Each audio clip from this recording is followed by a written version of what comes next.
Vamos a abrir nuestras Biblias en la primera carta a los Corintios, capítulo 8, si ese es el que me corresponde.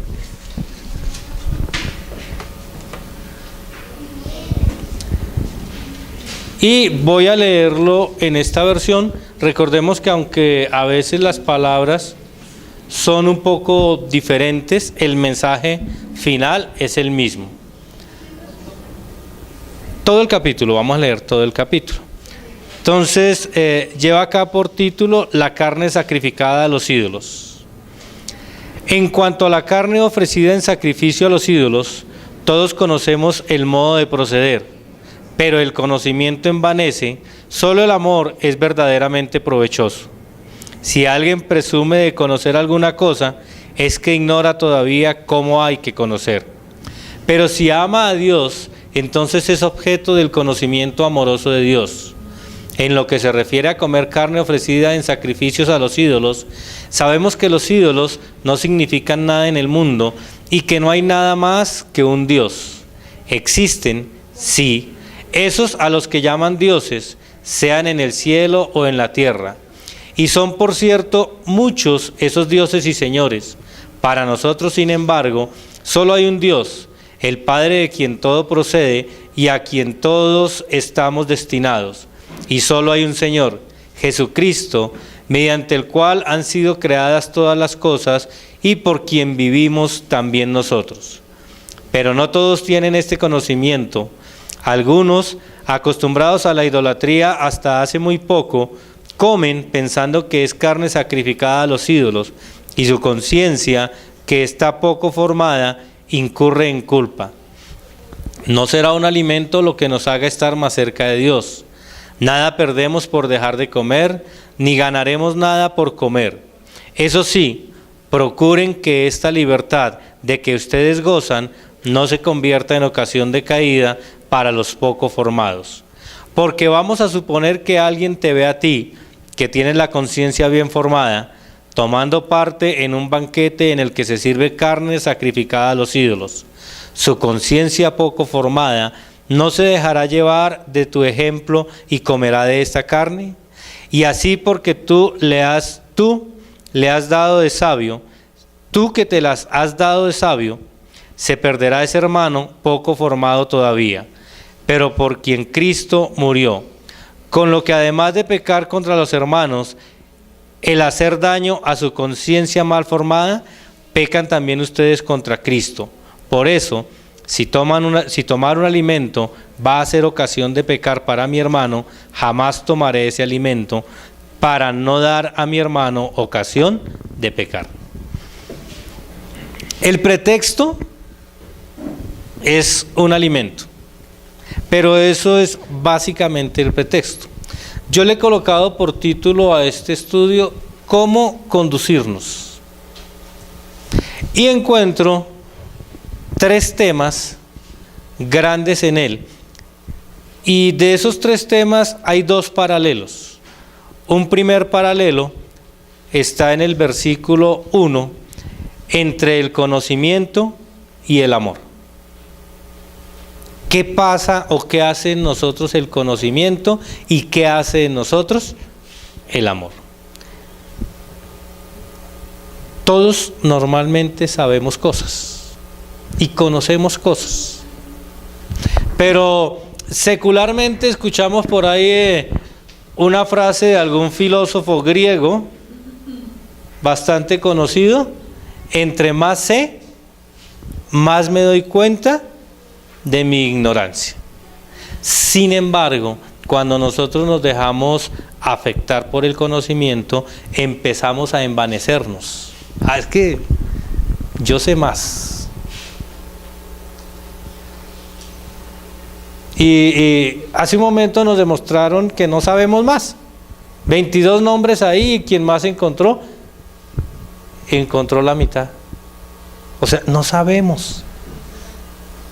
No tenemos motivo de envanecernos. Sin embargo, nosotros con el conocimiento nos envanecemos. Algunos tenemos más cartones que un tugurio y son motivo de orgullo.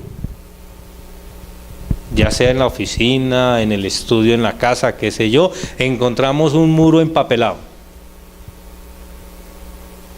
Y esos títulos son para nosotros motivo de orgullo.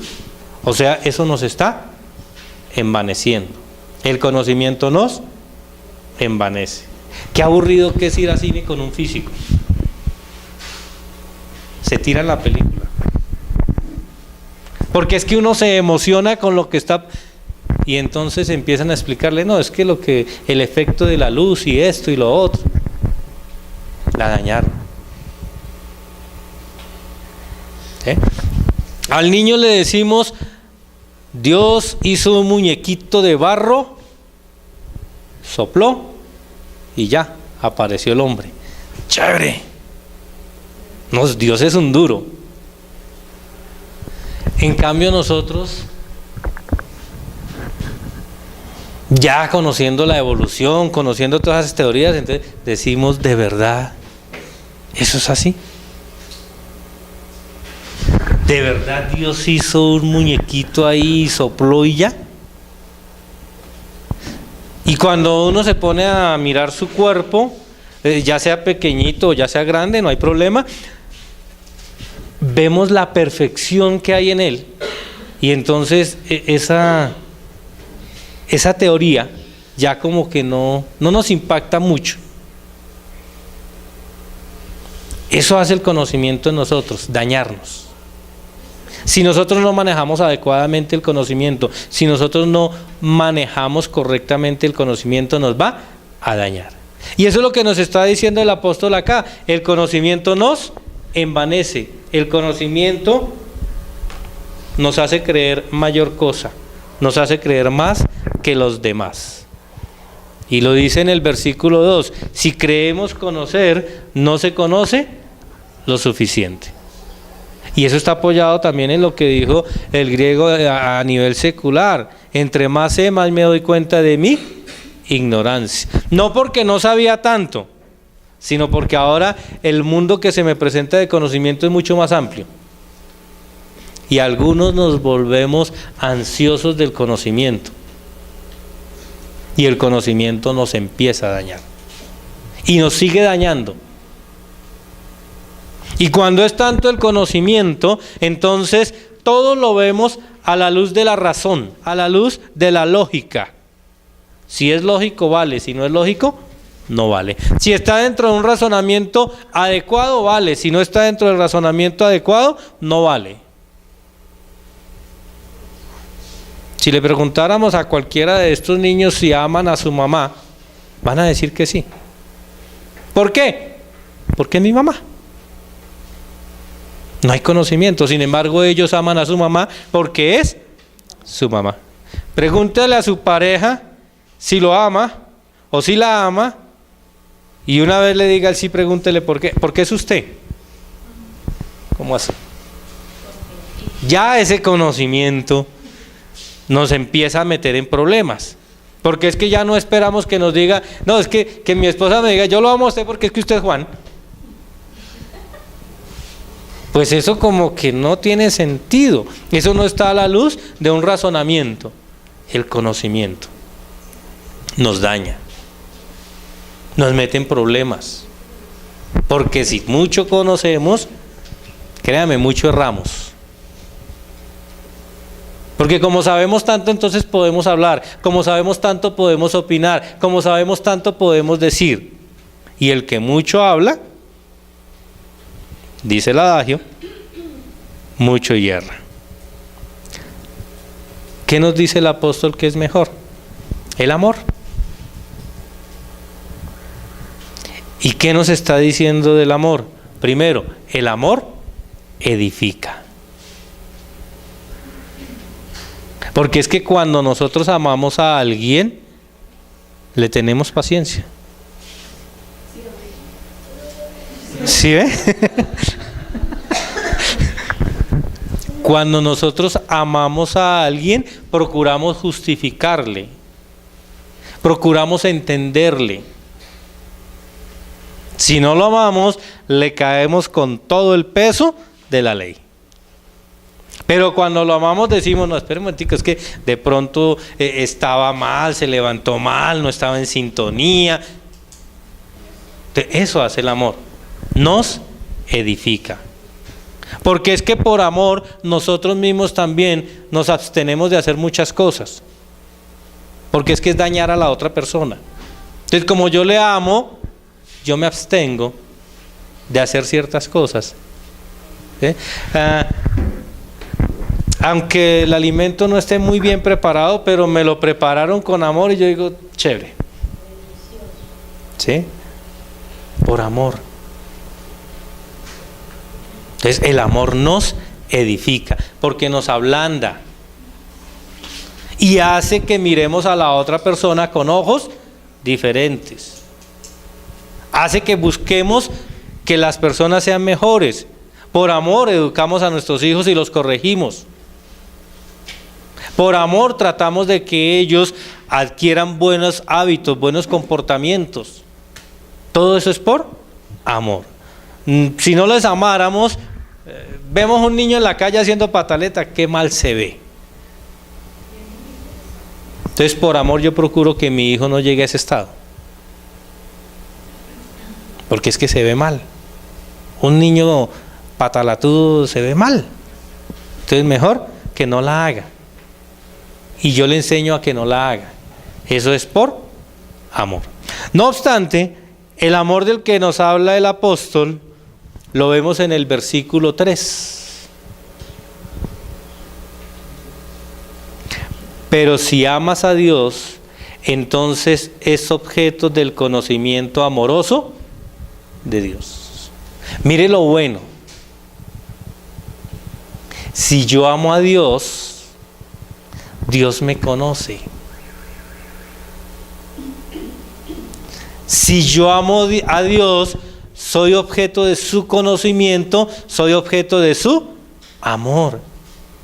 Y Él no me pregunta, oiga Juan, ¿usted cuánto sabe? ¿Usted cuántos títulos tiene? Él simplemente se fija en que yo lo amo y por ese amor Él me ama. Así como la pareja también por amor nos ama, Dios con mucha mayor razón lo hace. Por el simple hecho de que le amemos, Él nos ama. Y Él no nos está diciendo, oiga, es que tiene que ir a estudiar para que yo lo ame.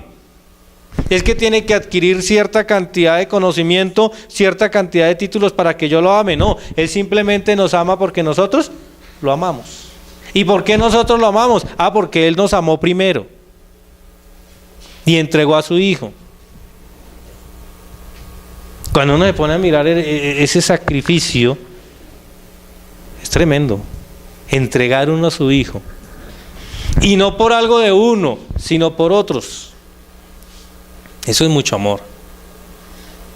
Y Él nos amó. Y con que nosotros le correspondamos un poquito, inmediatamente nos ama.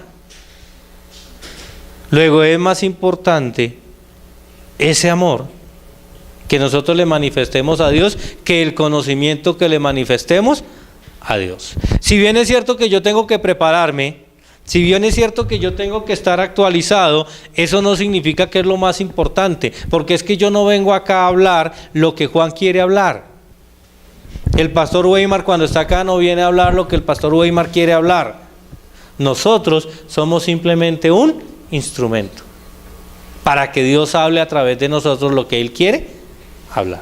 Y eso lo hacemos por amor a Él, para que Él nos ame, para que Él en su misericordia nos use como ese instrumento, para que Él en su misericordia nos respalde.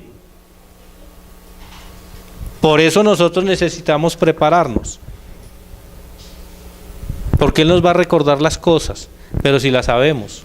Porque es que es imposible recordarle a alguien algo que no sabe. Entonces tenemos que prepararnos. Eso no significa que sea lo más importante. Miren, una cosa no excluye a la otra. El amor no excluye al conocimiento y el conocimiento no excluye al amor. Pero lo más importante es el amor.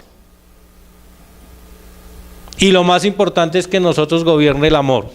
Cuando nosotros actuamos por conocimiento somos duros, somos inflexibles. Miremos la ley. Cuando uno se pone a mirar normas, las normas son inflexibles. Es solo conocimiento, no hay amor en ellas. ¿Qué exigimos nosotros? Bueno, la parte humana. Miremos la parte humana, miremos las cosas con humanismo. Bueno, ¿qué estamos pidiendo? El amor. Que haya amor.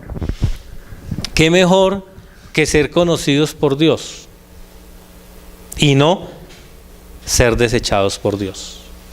Y entonces miramos en Mateo el capítulo 7, del versículo 21 al 23. No todo el que me dice Señor, Señor, entrará en el reino de los cielos, sino el que hace la voluntad de mi Padre que está en los cielos.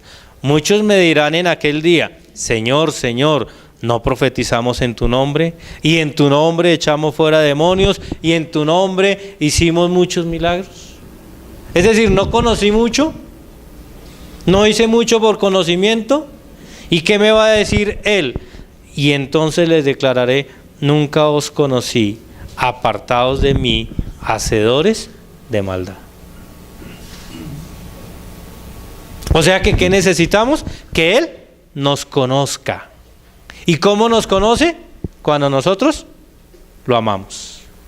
Eso es lo que necesitamos, amar a Dios. Y ese es el primer paralelo.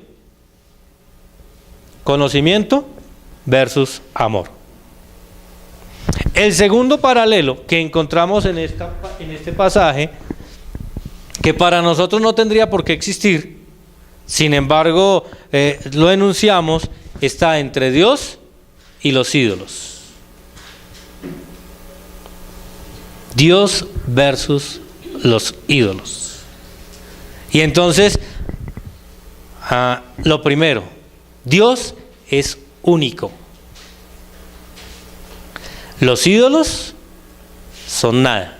Aparte de que son muchos, son nada. Y eso nos lo está diciendo el apóstol en el versículo 4. Hay ídolos por todo y para todo. ¿Usted se ha puesto a mirar algún calendario de origen católico? El 1 de enero es el día de no sé qué santo, el 2 de tal santo, todos son mínimo un santo, mínimo uno. Es decir, estamos hablando mínimo de 365. Y hay días que tienen 2 y 3 y 4 santos. O sea que ellos son ídolos. Porque Dios es único. Los ídolos son muchos. Dios nos suple cualquier cosa en cualquier área, en cualquier campo. En cambio, si miramos los ídolos, necesitamos uno para la plata, uno para el amor, uno para el cónyuge. Para cada cosa necesitaríamos mínimo uno. O sea, son incapaces. Dios es todopoderoso. ¿A quién tenemos que mirar? A Dios. ¿A quién tenemos que amar? A Dios. ¿Y por quién debemos estar agradecidos? Por Jesucristo. Y entonces nos dice en el versículo 6, nosotros somos solo para Dios. No más. Somos solamente para Dios. Y somos solo por medio de Jesucristo. Mire el amor de Jesucristo tan grande. Recordemos cuando estábamos en la escuela que teníamos algún problema. Los que eran los mayores llevaban del bulto. Los menores no teníamos problema. Yo llamo a mi hermano mayor a que revire por mí. Y el hermano mayor era el que tenía que ir a frentear por nosotros. ¿Sí o no? Y eso pasaba siempre y todavía lo vemos. Es el hermano mayor el que frentea por los menores. Oiga, eso hace Jesucristo con nosotros. Cuando a nosotros vienen a acusarnos, cuando a nosotros vienen a atacarnos, cuando a nosotros vienen a molestarnos, Jesucristo se mete en medio y dice, yo respondo.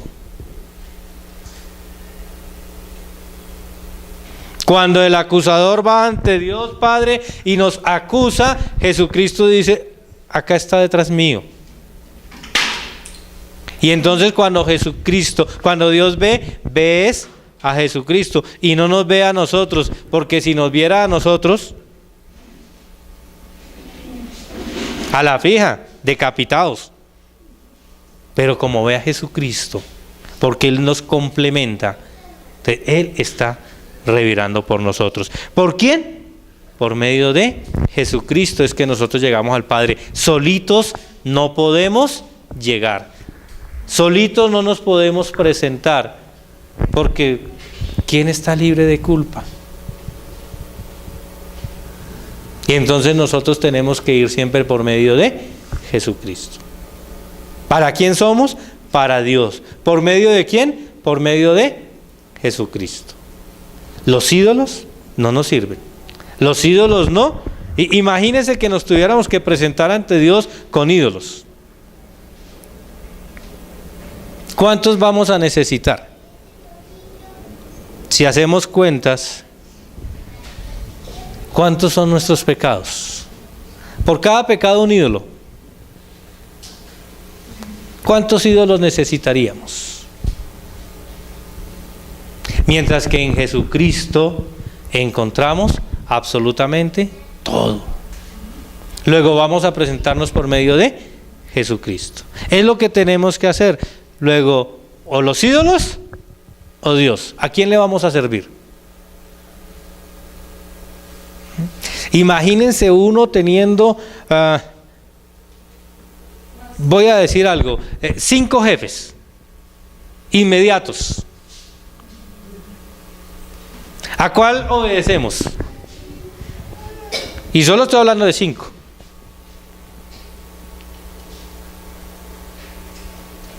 Entonces, ese problema estamos teniendo cuando acudimos a los ídolos. Son muchos. ¿A cuál vamos a obedecer? ¿A cuál le vamos a hacer caso? Y entonces nosotros decimos a nivel laboral, no, pues que pongan de acuerdo, ¿quién es el que va a mandar? Que mande uno. Entonces lo mismo pasa con Dios. Nosotros tenemos un Dios único. Y es a quien debemos acudir. Ya lo veíamos en 2 enseñanzas anteriores que fueron cruzadas, nos dijeron por ahí. Hemos sido comprados por precio, y un precio grande, precio de sangre.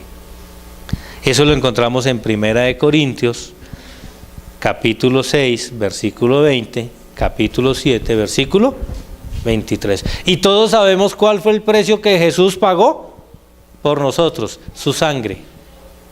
No cualquier precio, no cualquier cosa, precio de sangre. Hemos sido comprados. Y si hemos sido comprados, ¿a quién le pertenecemos?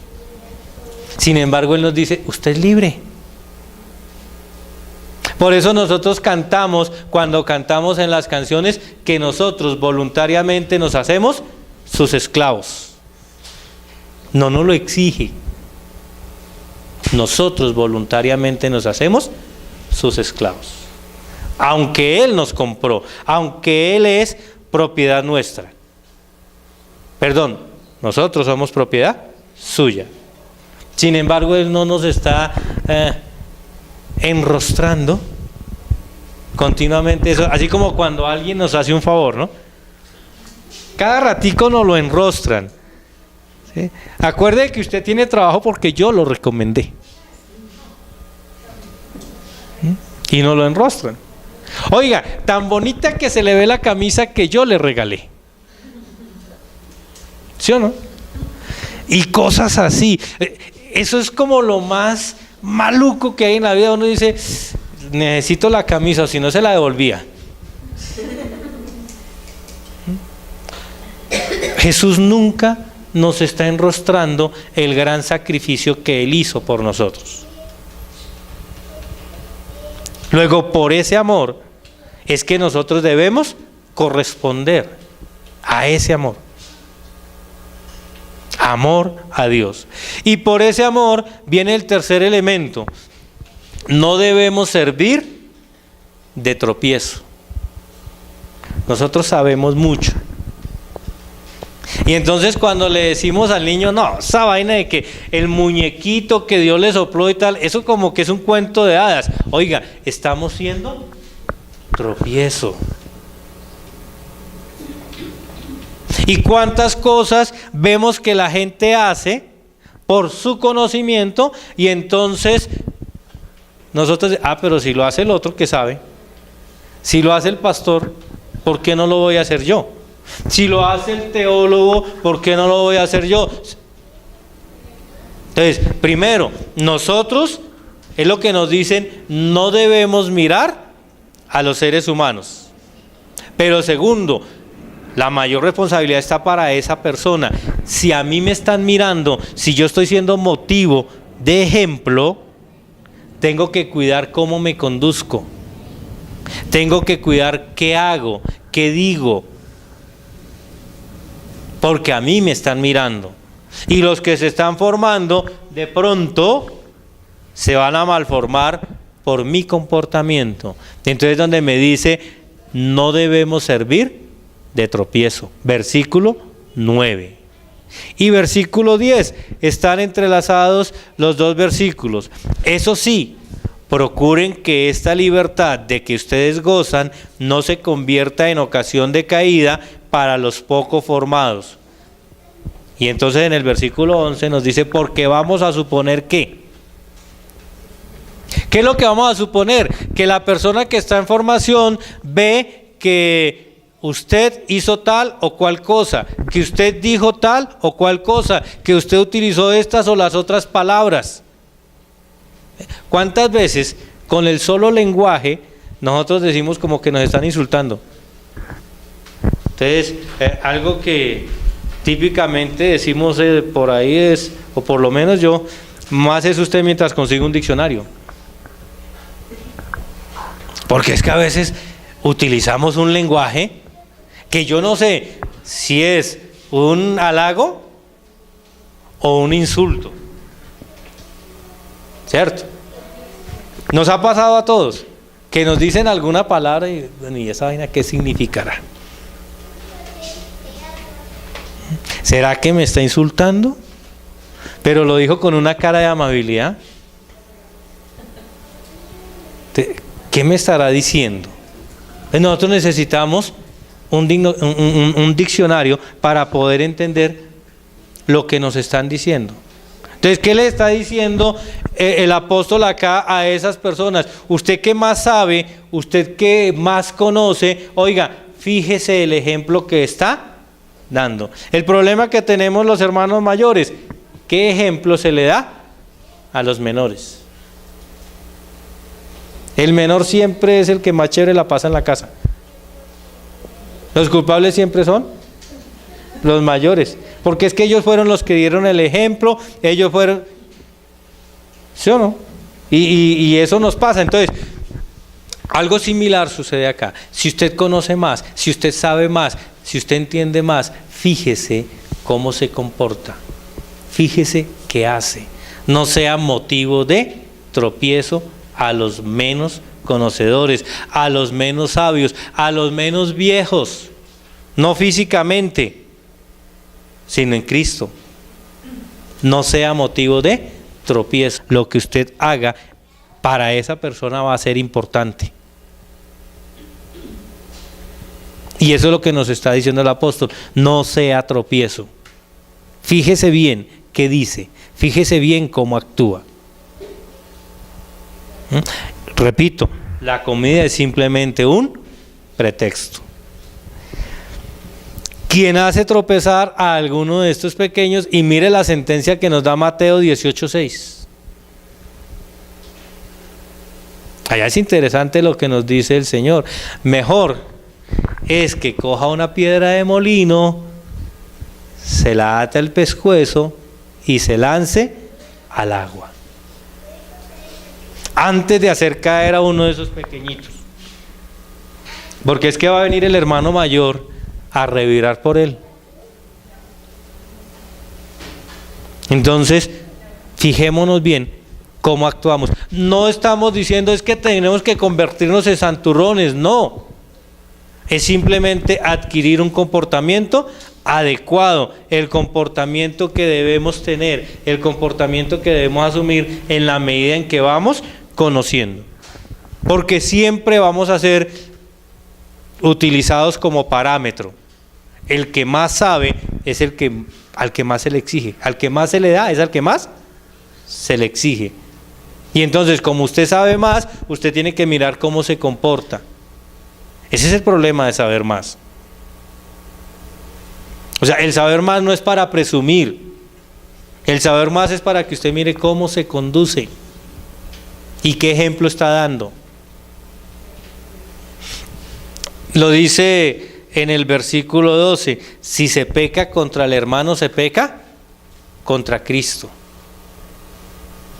Entonces, si yo le hago zancadillas al otro, voluntaria o involuntariamente, me estoy metiendo en problemas con el hermano mayor, con Cristo.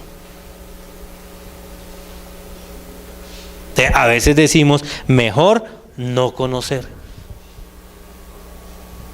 Porque entre menos conozca, entonces más me van a decir ignorante. Porque esa no es la salida. La salida es, en la medida en que vamos conociendo, actuemos como corresponde. Y entre más sabemos, más debemos medir y más debemos regular nuestro comportamiento para ser un ejemplo adecuado a los más pequeños. Una conclusión, ¿qué tenemos que hacer? Dar el ejemplo adecuado. Mire que nosotros, yo siempre he pensado, ¿por qué nosotros los seres humanos actuamos así? Y es que nosotros siempre juzgamos colectivos por individualidades. Obvio, es una conveniencia. Entonces, si vemos a un cristiano que se está tomando una cerveza, mire los cristianos. Es uno el que se la está tomando. Pero ¿qué decimos? Mire los cristianos, están bebiendo. ¿Sería problema tomarse una cerveza? Yo pienso que de pronto no. Pero si esa cerveza es motivo de caída, mejor no se la tome. Es lo que me está diciendo el apóstol. Usted con una cerveza no se va a embriagar. Pero los dos van a decir, se está emborrachando. Si usted va a una fiesta, mire los cristianos en fiestas. Qué pena, es que era el matrimonio de Elizabeth, ¿no? Pero está en una fiesta. ¿Estamos? Entonces, a eso es a lo que nos está invitando el apóstol. Mire que va a ser motivo de caída. Entonces, no es que tengamos que volvernos santurrones, no, es que miremos cómo nos debemos comportar, qué ejemplo debemos dar. Porque como tal, se va a juzgar no solo a nosotros, sino a todo el colectivo. Peor cuando es un pastor. ¿Sí o no? Cuando un pastor cae, no, pero si cayó el pastor, entonces yo me voy a dejar caer. ¿Por qué? Porque estamos siempre siendo objeto de vigilancia. Entonces, con base en eso es que dice el apóstol, mire a ver qué es lo que va a hacer, cómo se va a comportar, qué va a consumir. Entonces, haga de el ejemplo adecuado. Como tal. Ese es el ejemplo que tenemos que dar, el que nos está enseñando la palabra. Y no por nosotros, porque reitero, el tomarse la cerveza, el ir a la fiesta, si es que estamos acompañando a alguien de la familia, ¿sí? No es problema. Pero sí van a estar muy al tanto de lo que hacemos o de lo que no hacemos. Entonces por eso es importante mirar el ejemplo que damos. Primera de Corintios, nuevamente, capítulo 6, versículo 12, dice el apóstol, todo es lícito, mas no todo conviene. Todo lo podemos hacer, pero ¿qué nos conviene hacer? Todo es lícito, mas no todo edifica. Y nosotros tenemos que buscar lo que edifique. ¿Y qué es lo que edifica? No me prestaban atención. El amor. Listo.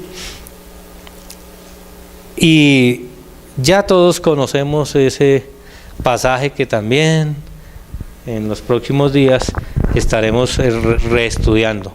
Primera de Corintios capítulo 13, preeminencia del amor. El amor todo lo sufre, todo lo soporta. El amor no se envanece. El amor, el amor, el amor, el amor. Pero miremos el amor de Dios cómo es. ¿Sí? No esas locuras que hacemos por amor. Es el amor de Dios. Y a ese amor es al que nosotros tenemos que acudir. Ese es el verdadero. ¿Que necesitamos el amor terrenal? Sí, claro. Porque es que uno vivir como un hongo tampoco tiene razón de ser. Dice la misma palabra, mejor es dos que uno. Pero ¿cuál es el verdadero amor? El más importante, el amor de Dios. Y si nosotros lo amamos a Él, Él nos va a conocer. Y si Él nos conoce, como buen papá, va a estar al tanto de nosotros. Y nos va a estar ayudando. ¿Nosotros qué tenemos que hacer? Dar el ejemplo adecuado. ¿Cómo conducirnos? Pensémoslo. ¿Qué vamos a hacer? ¿Qué nos conviene? ¿Qué nos conviene? Disculpen la frase que voy a utilizar. Muchas veces nos dicen, haga lo que le dé la gana. Usted es libre de hacer lo que le dé la gana. Pero cuando usted se pone a mirar esa frase y usted va a hacer lo que le da la gana, se da cuenta que eso no es cierto. Que usted va a hacer lo que le conviene. No lo que le dé la gana. ¿Cuántas veces quisiéramos hacer lo que nos da la gana? Pero cuando miramos, eso no nos conviene.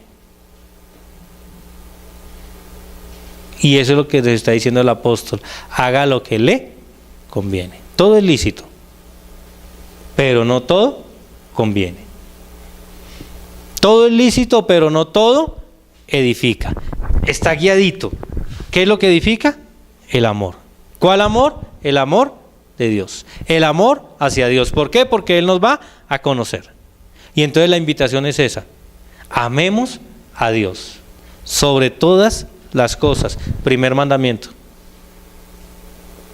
Amarás al Señor tu Dios con todo tu corazón, con todas tus fuerzas, con toda tu alma.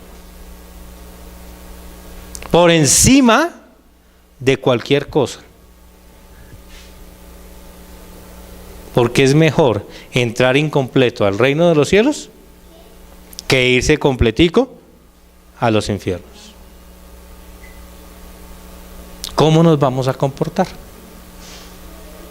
¿Qué vamos a hacer? Pongámonos en pie y digámosle a Dios que nos ayude a hacer lo que nos conviene. Padre del cielo y de la tierra, te damos la gloria, te damos la honra, te damos la alabanza.